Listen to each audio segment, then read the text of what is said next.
इस लेसन में हम बात करेंगे यूएसए टूरिस्ट वीजा इंटरव्यू की, कि जब आप अपना यूएसए का टूरिस्ट वीजा अप्लाई करते हो तो इंटरव्यू के दौरान आपसे क्या क्या क्वेश्चन पूछे जाते हैं, क्या क्या डॉक्यूमेंट आपको लेके जाने चाहिए और किन क्वेश्चन का आपको क्या आंसर देना चाहिए, वो सब आपको इस वीडियो के थ्रू क्लियर होएगा। सबसे पहले जो प्राइमरी चीज हमारे पास आती है वो आती है समझना कि वो आपका इंटरव्यू क्यों लेना चाहते हैं। अंडरस्टैंडिंग द इंटरव्यू पर्पस, कि इंटरव्यू का पर्पस क्या है। बेसिकली जब आप टूरिस्ट वीजा अप्लाई कर रहे हो तो उनको आपका इंटेंशन जानना होता है कि आप कोई टेम्परेरी स्टे के लिए ही जा रहे हैं ना, कोई परमानेंट स्टे के लिए तो नहीं जा रहे ना। ये उनको क्लियर करना होता है कि अगर आपका मकसद वहां पे जाके बिजनेस करना है या फिर इंजॉय करना है वैकेशन या फैमिली फंक्शन के लिए, किसी भी आपको रीजन के लिए पर्टिकुलर वहां पे जाना है, तो आप एक टेम्परेरी स्टे के लिए ही जा रहे हैं, ये उनको कंफर्म करना होता है कि आप वहां जाके ऐसा तो नहीं है कि आप परमानेंट के बारे में सोचोगे या कुछ सोचोगे। तो ये वो लोग इंटरव्यू के थ्रू आपसे क्लियर करते हैं, आपके आंसर उनको बता सकते हैं और आपके डॉक्यूमेंट्स की आपका इंटेंशन जो है वो सिर्फ एक टूरिस्ट वीजा का है और आप बाद में वापस आए।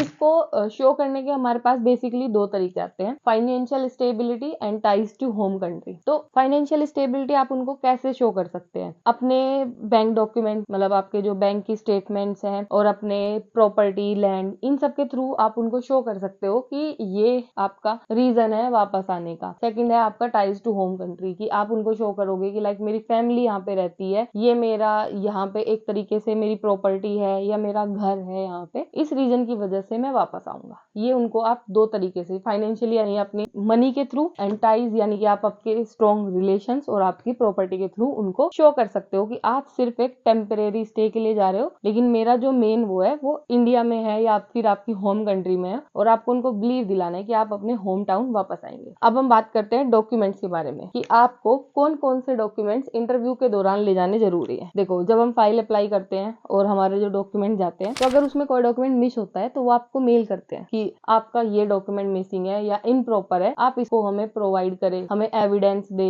लेकिन इंटरव्यू के टाइम ऐसा नहीं होता, वो आपकी फाइनल स्टेज है, आपको उनको 100% कन्विंस करना है कि हाँ मेरे डॉक्यूमेंट्स बिल्कुल ओरिजिनल है, प्रॉपर है और मेरी जो इंटेंशन है वो बिल्कुल क्लियर है कि मुझे वापस मेरी होम कंट्री आना है। तो डॉक्यूमेंट्स आपके कौन कौन से लगेंगे उसमें, सबसे पहले आ जाता है DSA 160 फॉर्म कंफर्मेशन। ये फॉर्म का आपको स्टेप्स मैंने आपको बता दिया, पूरा प्रोसेस हमें पता है। तो जब हम वो फॉर्म भरते हैं उसका कंफर्मेशन पेज वो आपको अपनी उसमें भी देना है डॉक्यूमेंट्स वाली लिस्ट में, तो आपको वो इंटरव्यू के टाइम भी लेके जाना है। सेकंड आपका वैलिड पासपोर्ट। पासपोर्ट की आपको पता है कि जो एक्सपायरी है वो 6 मंथ से ज्यादा की होनी चाहिए, अदरवाइज आपको अपना रिन्यू देना होता है पासपोर्ट। तो वैलिड पासपोर्ट। फिर उसके बाद हमारे पास आती है वीजा फी रिसिप्ट, कि जब आप वीजा की जो आपने एप्लीकेशन की फीस दी है उसकी भी रिसिप्ट उनको देखनी होती है, तो उसको आप मेक श्योर करें अपने साथ लेके जाएं। देन उसके बाद आपके पास क्या आता है, अपने फाइनेंशियल डॉक्यूमेंट। फाइनेंशियल डॉक्यूमेंट्स में दो चीजें इंपॉर्टेंट है, आपके बैंक स्टेटमेंट और टैक्स रिटर्न, की जो आपकी टैक्स रिटर्न फाइल है, बैंक स्टेटमेंट, जो भी आपका स्पॉन्सर है या आप खुद अपने स्पॉन्सर है उनका बैंक स्टेटमेंट और टैक्स रिटर्न बहुत ही ज्यादा इंपॉर्टेंट है कि आप अपने साथ लेके जाओ, क्योंकि यही एक फर्स्ट स्टेप है उनको शो करने का अपनी फाइनेंशियल स्टेबिलिटी। सेकंड हमारे पास आता है टाइज का प्रूफ, कि जो आप बोल रहे हो कि आपकी यहाँ पे प्रॉपर्टीज है, आपके लैंड है, या आपको टेक केयर करनी है, अपने पेरेंट्स आपके होम टाउन में रहते हैं या वॉट एवर रीजन, वो आपको इसमें प्रूफ करना है कि ये मेरी प्रॉपर्टीज है, उनके ये डॉक्यूमेंट्स है। अगर आपकी शॉप है, आपकी अगर हाउस है या फिर अगर आपकी कोई बिजनेस है, वो सबके आपको डॉक्यूमेंट्स उनको शो करने हैं। देन उसके बाद आपका आता है एम्प्लॉयमेंट लेटर। अगर आप जॉब करते हैं तो आपका एम्प्लॉयमेंट लेटर, कि आप बेसिकली इस जगह पर जॉब कर रहे हो और आप अपने पर्पस के हिसाब से, अगर आप मीटिंग के लिए जा रहे हो या फिर वैकेशन के लिए या फैमिली से मिलने के लिए, तो वो आपको एम्प्लॉय लेटर में शो करना होगा। तो बेसिकली ये सब आ गया आपके डॉक्यूमेंट्स की लिस्ट जो आपके इंटरव्यू के टाइम पे जरूरी है। देन उसके बाद मैं अभी आपको बताऊंगी कि आपने इंटरव्यू की तैयारी कैसे करनी है, कौन कौन से क्वेश्चन आपसे पूछे जाएंगे और आपने उनका क्या क्या आंसर देना है। तो चलिए कंटिन्यू करते हैं।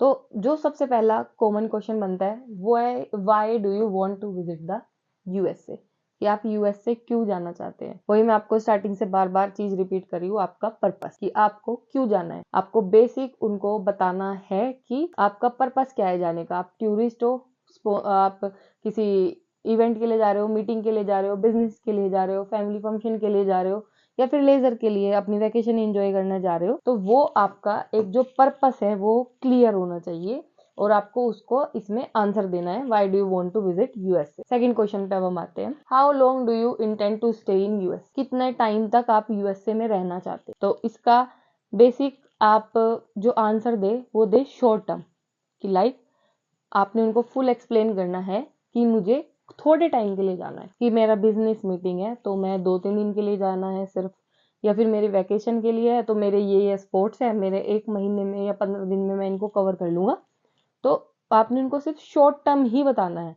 अगर आपका पर्पस लॉन्ग टर्म भी है तो भी आपने उनको शॉर्ट टर्म ही बताना है, क्योंकि वो आपका चेक नहीं करेंगे कि आपने तो 15 दिन बोला था और आप 20 दिन क्यों गए वहां पे। थर्ड क्वेश्चन जो आपका बनता है, what do you do in your home country, like आप अपनी होम कंट्री में क्या करते हो। बेसिक आप जॉब करते हो, आप बिजनेस रन करते हो, या आपका कोई फैमिली बिजनेस, या जो भी आपका बेसिकली वो आपसे आपका प्रोफेशन पूछ रहे हैं। और सेकंड चीज जो आपसे वो पूछ रहे हैं वो है आपकी स्ट्रॉन्ग टाइज, जो आपका आपने शो किया है ना अपने डॉक्यूमेंट्स में कि लाइक आपकी ये प्रॉपर्टी है या आपका ये बिजनेस है या आपके लैंड्स है। तो बेसिकली वो आपकी स्ट्रॉन्ग टाइज को जानना चाहते हैं और आपके प्रोफेशन को भी। तो आपने उनको वो बहुत अच्छे से क्लियर करना है कि हाँ मैं इस कंपनी में ये जॉब करता हूँ और इतने टाइम से कर रहा हूँ और ये मेरी लाइक ड्यूटीज जो भी है आप अपना उनको प्रॉपर एक्सप्लेन करेंगे।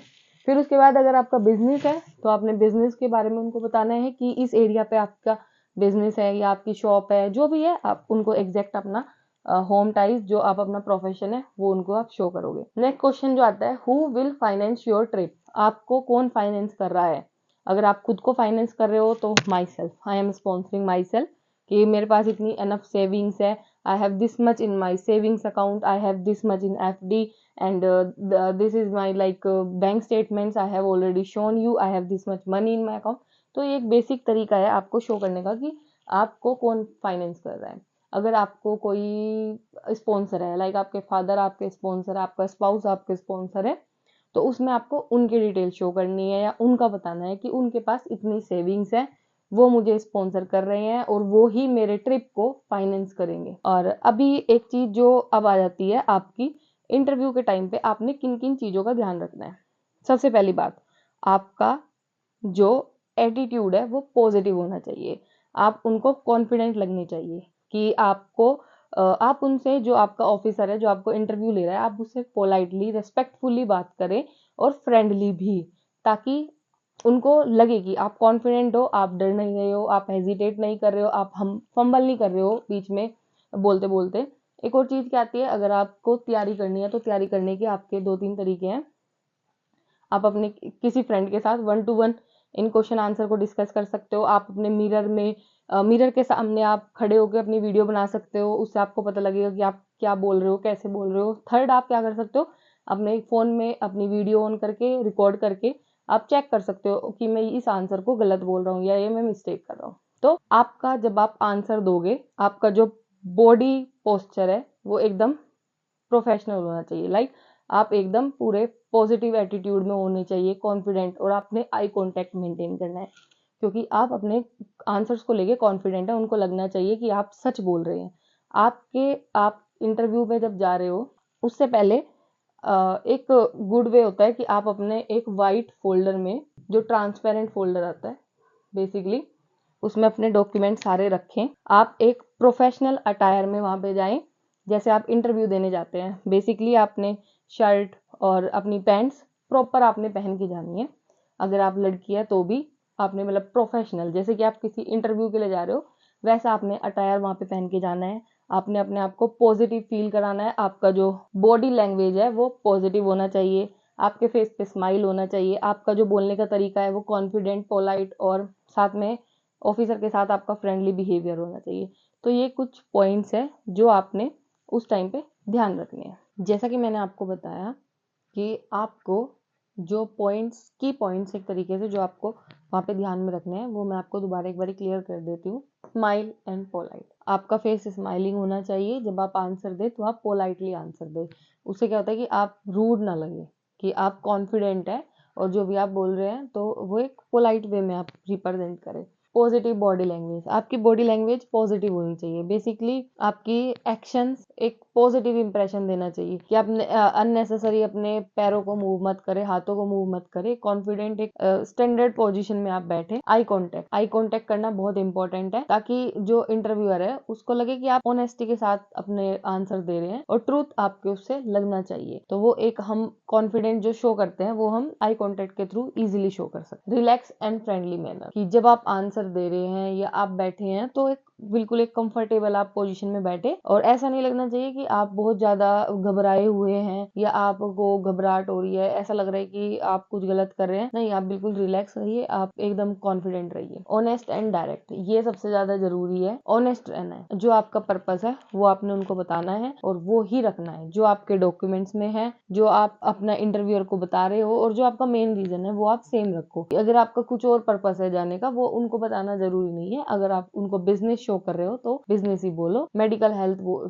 ऑप्शन शो कर रहे हो तो आप मेडिकल इश्यूज उनको बोलो। अवॉइड नर्वसनेस, नर्वस बिल्कुल भी नहीं होना है, आंसर देते हुए फंबल नहीं होना है। बेटर है कि आप अपनी आंसर्स की प्रैक्टिस पहले ही करके जाए ताकि आप कॉन्फिडेंटली आंसर दे सके। नो मिसलीडिंग इन्फॉर्मेशन, कोई भी गलत इन्फॉर्मेशन या इनएक्यूरेट या फिर इनकम्प्लीट इन्फॉर्मेशन नहीं देनी है, कि आपने उनको नहीं शो करना कि ये इन्फॉर्मेशन आप जो है उनको एक तरीके से घुमा रहे हो। आपने जो भी उनको बोलना है बिल्कुल एकदम एक्यूरेट बताना। अवॉइड गिविंग एक्स्ट्रा इन्फॉर्मेशन, ये भी एक इंपॉर्टेंट पॉइंट है कि जब आप एक्स्ट्रा इन्फॉर्मेशन देते हो, आप एक्स्ट्रा बोलते हो, तो आप अपने लिए प्रॉब्लम क्रिएट करते हो कि आप उनको कुछ बता रहे हो एक्स्ट्रा, तो वो उसमें से क्वेश्चन भी आपसे बैक टू बैक पूछ सकते हैं। तो बेसिकली ऑनेस्ट रहे, डायरेक्ट आंसर दे, जो आपसे क्वेश्चन पूछा गया है उसका आप आंसर दे, कोई भी एक्स्ट्रा इन्फॉर्मेशन ना दे। तो ये कुछ एक पॉइंट्स हैं जो आपके बेसिक बनते हैं, की पॉइंट्स। अब नेक्स्ट वीडियो में मैं आपको बताऊंगी कि क्या डूज एंड डोंट डूज है, कि आप क्या करें क्या ना करें इंटरव्यू में, और बेसिक आपके ये जो आज मैंने आपको बताया ये आपके बेसिक क्वेश्चंस हैं। तो बाकी आपको नेक्स्ट वीडियो में पता लगेगा। ओके।